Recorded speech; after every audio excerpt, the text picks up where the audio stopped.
بسم اللہ الرحمن الرحیم۔ ایک بی بی نصرانی تھی، گھر کی غریب اور گودی بھی اولاد سے خالی تھی۔ گھر میں سوائے شوہر کے اور کوئی نہ تھا۔ شوہر محنت مزدوری کر کے جو دن بھر کماتا تھا اسی میں کھانے پینے کا انتظام کرتا تھا۔ یوں ہی گزر بسر ہوتی تھی، زیادہ تر فاقہ سے بسر ہوتی تھی، لیکن میاں بیوی دونوں خدا پر شاکر رہ کر صبر سے کام لیتے تھے۔ رفتہ رفتہ عمر بھی گزر گئی اور اب ضعیفی کا وقت آنے لگا۔ ہر وقت دل میں پریشان رہتے تھے کیونکہ ان کے بعد آئندہ نسل باقی رہنے کی امید نہ تھی۔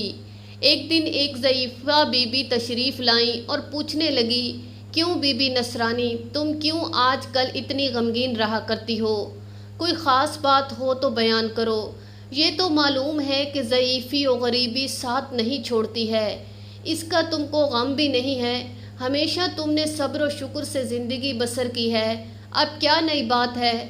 بی بی نصرانی نے جواب دیا، بی بی کیا کہوں، قسمت کی بات ہے، غریبی تو غریبی ہی ہے، میں اس عمر تک اولاد سے بھی محروم ہوں۔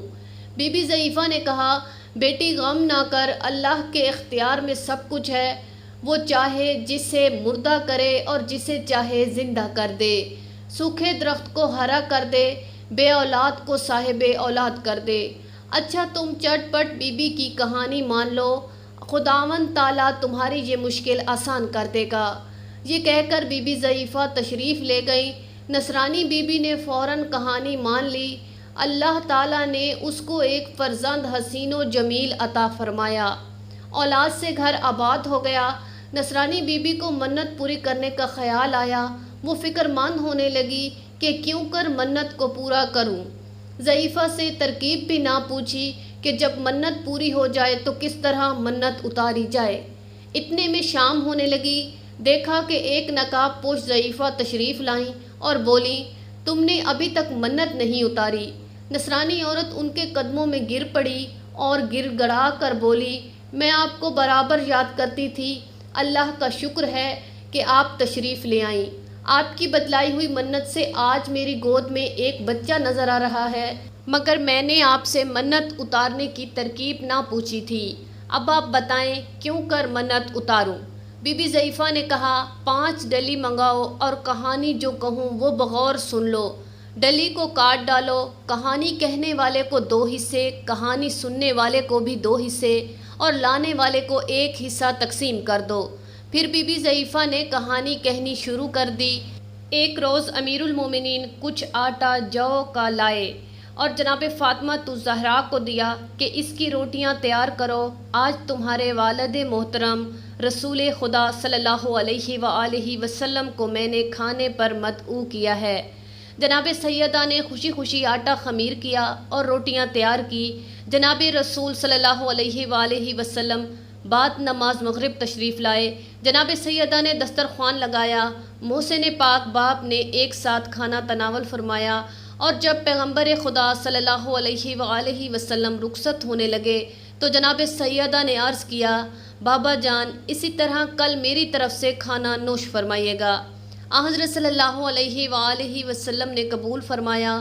پھر حضرت علی رضی اللہ تعالیٰ عنہ کہیں سے جو کا آٹا لائے اور جناب سیدہ نے کھانا تیار کیا۔ بعد نماز مغرب پھر رسول خدا تشریف لائے اور سب کے ساتھ کھانا کھایا۔ جب آپ واپس جانے لگے تو حضرت امام حسن رضی اللہ تعالیٰ عنہ نے نہایت ادب سے عرض کیا، نانا جان میری طرف سے بھی دعوت قبول فرمائیں۔ ارشاد ہوا، اچھا بیٹا تمہاری دعوت بھی قبول ہے۔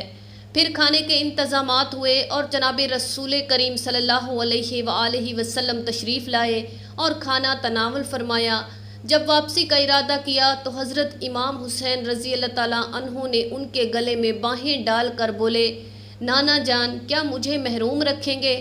نانا جان سمجھ گئے، فرمایا، بیٹا حسین تمہاری بھی دعوت قبول ہے۔ چنانچہ حسب دستور پھر سامان کھانے کے فراہم ہوئے اور نبی کریم صلی اللہ علیہ وآلہ وسلم تشریف لائے۔ جب کھانے سے فراغت پا کر آپ رخصت ہونے لگے تو فضا کنیز دروازے تک پہنچانے کے لیے آئی تو دستے ادب کو جوڑ کر عرض کرنے لگی، یا رسول اللہ یہ کنیز بھی آرزو مند ہے کہ حضور کل میری طرف سے دعوت قبول فرمائیں۔ حضرت محمد صلی اللہ علیہ وآلہ وسلم نے درخواست قبول فرما لی۔ اتفاق سے فضا کو سامان خورد و نوش مہیا نہ ہو سکے۔ ادھر شام ہونے کو قریب آئی مگر کسی سے اس سلسلے میں کوئی تذکرہ نہ کیا۔ رمضان المبارک کا مہینہ تھا۔ جب رسول خدا نماز مغرب سے فارغ ہو چکے تو جبرائیل امین نازل ہوئے اور فرمایا، اے حبیب خدا، آج آپ کا افطار فضا کنیز کے گھر پر ہے۔ رحمت دو عالم سرکار مدینہ فوراً روانہ ہو گئے۔ دروازے پر پہنچ کر دستک دی اور با آواز بلند بیٹی کو مخاطب کر کے فرمایا، اے بیٹی، تم پر سلام ہو۔ جناب سیدہ آواز پہچان کر دروازے تک آئی مگر کسی قدر متعجب تھی کہ آج بابا جان نے کیوں تکلیف فرمائی، کیونکہ افطار کے لیے کچھ نہ تھا۔ الغرض رسول خدا اندر تشریف لائے۔ تھوڑی دیر کے بعد بیٹی سے بولے، اے پارہ جگر فاطمہ، آج ہم فضا کے مہمان ہیں۔ جناب امیر المومنین حضرت علی رضی اللہ تعالیٰ عنہ نے فضا کو الگ بلا کر فرمایا، اے فضا، تو نے رسول خدا صلی اللہ علیہ وآلہ وسلم کو کھانے کی دعوت دی لیکن ہم سے ذکر بھی نہیں کیا۔ فضا نے عرض کی، یا امیر المومنین، مجھے گھر کے حالات خوب معلوم ہیں، اسی لیے تذکرہ نہ کر سکی۔ سوچا تھا کہ میں خود انتظام کروں گی۔ یہ کہہ کر فضا نے وضو کیا اور گھر کے ایک گوشے میں جا کر 2 رکعت نماز حاجت ادا کی اور دونوں ہاتھوں کو دعا کے لیے بلند کیا اور گڑ گڑا کر بولی، اے خالق، ہر بلندی و پستی میں تیرے حبیب کی بیٹی کی کنیز ہوں اور تیرے حبیب کو اپنا مہمان کیا ہے۔ تو جانتا ہے کہ میں کیا ہوں، اس لیے تجھے تیری کبریائی کا واسطہ دیتی ہوں کہ میری لاج رکھ لے اور اپنے محبوب اور ان کی آل پاک سے سرخرو کر دے۔ ابھی فضا دعا کر ہی رہی تھی کہ سارا گھر کھانے کی خوشبو سے مہک اٹھا۔ پھر فضا نے دیکھا کہ پہلو میں خوان نعمت رکھا ہے۔ فوراً وہ خوان لے کر فضا حاضر خدمت بابرکت رسول خدا صلی اللہ علیہ وآلہ وسلم کے ہوئی۔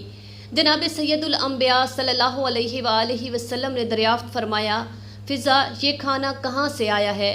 فضا نے جواب میں عرض کیا، جس کے بھروسے پر میں نے حضرت صلی اللہ علیہ وآلہ وسلم کو مدعو کیا تھا اسی نے بھیجا ہے، یعنی یہ طعام جنت سے آیا ہے۔ ناظرین، کہانی سننے اور پڑھنے کے آداب کیا ہیں؟ سب سے پہلے حاجت روا باوضو ہو جائے، خوشبو لگائے، اپنے کھولے ہوئے سر کو ڈھانپ لیں، اس کے بعد 2 رکعت نماز نفل حاجت ادا کرے اور پھر کہانی پڑھنے سے پہلے اور کہانی پڑھنے کے بعد 3 مرتبہ درود ابراہیمی پڑھے۔ سننے والے با ادب بیٹھیں اور یہ سمجھ لیں کہ آپ اس وقت جناب سیدہ معصومہ کے حضور میں حاضر ہیں۔ فضول اور لغو بات کو ترک کر دے، ہنسی کو ضبط کریں۔ جب موعظہ بیان کیا جا رہا ہو تو خلوص دل سے سنیے اور شیرینی کو جو آپ کو تقسیم میں ملی ہے احترام کے ساتھ نوش کریں۔